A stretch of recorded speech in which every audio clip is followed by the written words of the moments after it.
Photo Neil Zuckerman. Many events worldwide are commemorating the centenary of the Russian Revolution of 1917. Most are funded by the Russian government and rarely include Ukraine in the discussion.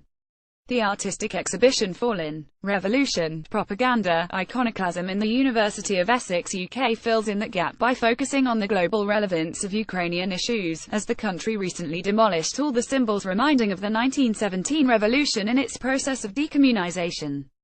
The rise and fall of Lenin, with the fall of the Russian Empire, replaced by Bolshevik Russia and the expansive Soviet Union, a revolutionary social system with ambitions to establish a new world order searched for the visual symbols to construe and construct itself.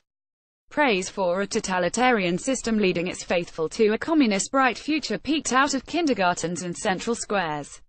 Many of the faithful practiced on limb superficial fidelity, accepting the official ideology for career advancement.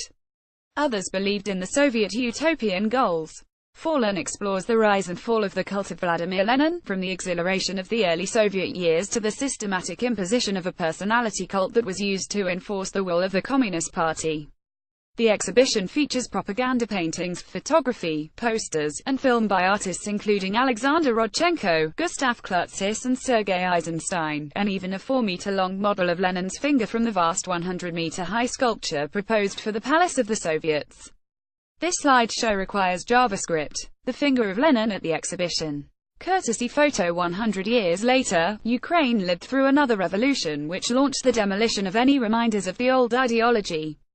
After the Euromaidan protests of 20,132,014, which finished in the ousting of Ukraine's Russian-leaning President Yanukovych and his replacement by a pro-Western government, a spontaneous leninfall, followed by official decommunization laws, tore down all the monuments to the communist icon in the country. Lenin. Neil Zuckerman's photographs document the often violent act of taking down the sculptures, with some discarded near to where they fall, while others become the subject of creativity and humor, such as when Lenin is transformed into Darth Vader. Yet others are hidden away to be clandestinely venerated. Miroslava Hartmund. Courtesy photo. What does it mean to suddenly remove the symbols of this totalitarian ideology, and what will come to fill the empty pedestals? These are some of the questions that viewers of the exhibition Fallen, Revolution, Propaganda, Iconoclasm might ask. Euromaidan Press talked to the exhibition's co-curator Miroslava Hartmund, research associate at the University of Oxford, UK and owner of art gallery Triptych Global Arts Workshop in Kyiv, Ukraine, to get some answers. Euromaidan Press. Let's start with the title of the exhibition. What is an iconoclasm? Miroslava Hartmund. In a very wide sense, it's violence against symbols. The title of our event refers to the recent example of leninfall, but it also means the destruction of churches, cathedrals, Tsarist monuments etc., which happened after the October Revolution. The idea is to show that history comes full circle and that these things are happening today. It's a symbolism of violent destruction. The recent leninfall in Ukraine is actually the third wave of communist statue removal, a powerful image which got featured in the international media. In Ukraine, the symbols of the communist regime became associated with the regime of Yanukovych, and Lenin, who became somewhat obsolete after 25 years of Ukraine's independence from the USSR, got repoliticized, in the political context of the Revolution of Dignity, Crimean occupation, and war with Russia. But leninfall isn't something which is unique to Ukraine. Miroslava sees many parallels with the Confederate monument processes in the USA, as well as the Rhodes Must Fall campaign in South Africa and the UK. Rhodes, a British politician, state figure, and colonizer, was the centerpiece of a big debate in South Africa, touching upon the ethics of having statues of a racist head of state in public spaces. What does make it unique in Ukraine, however, is the scale.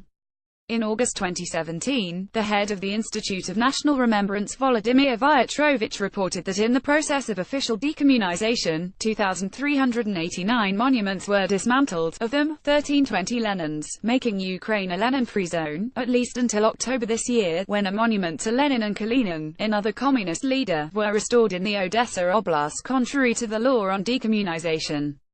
This slideshow requires JavaScript. Why is this the third wave for Ukraine after all? The Baltic states removed all the Lenin statues shortly after independence. Miroslava says it's partially because of the sheer numbers. In 1991, Russia had some 7,000 Lenin statues. Ukraine, at a fraction of its size, had 5,500, making it the Soviet Republic with the highest Lenin density.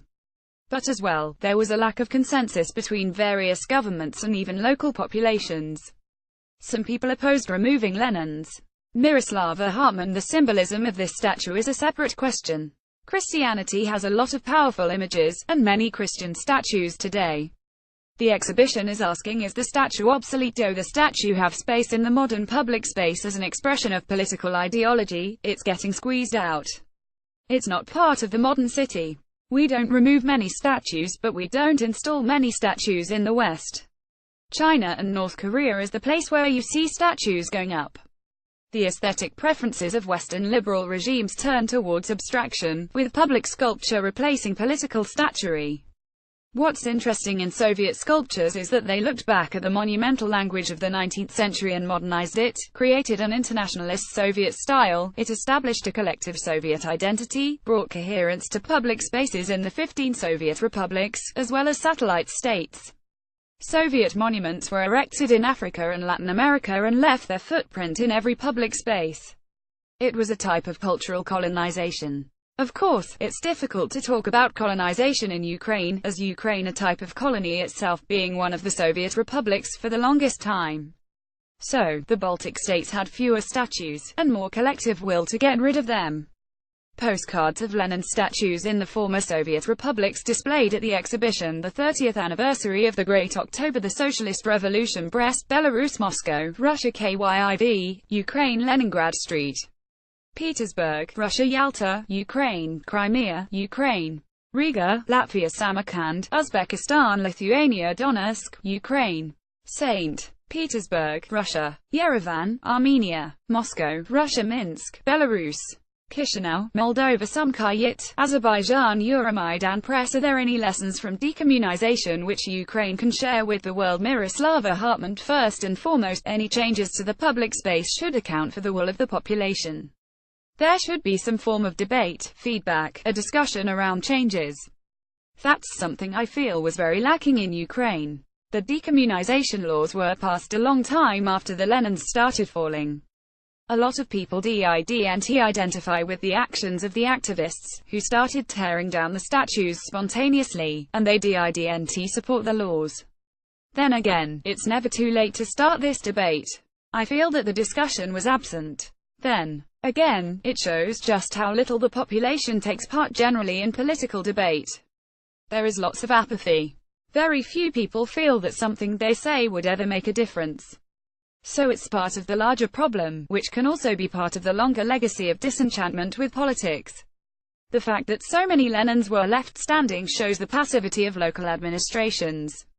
I cannot help but feel that a part of Lenin's longevity in Ukraine was due to, frankly, Lenin himself. As it was the totalitarian system that established which exterminated any activity of the population for generations ahead. In the USSR, the Gulag served as a home for the politically active. 26 years after the fall of the Soviet system, political passivity still plagues Ukraine. Fallen revolution, propaganda, iconoclasm opened in the University of Essex on the 16th of September and will work until the 4th of November 2017.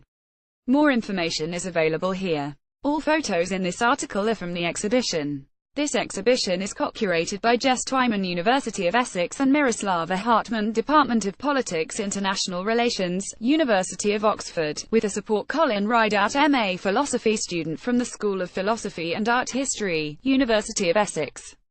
Related tags: decommunization, Lenin.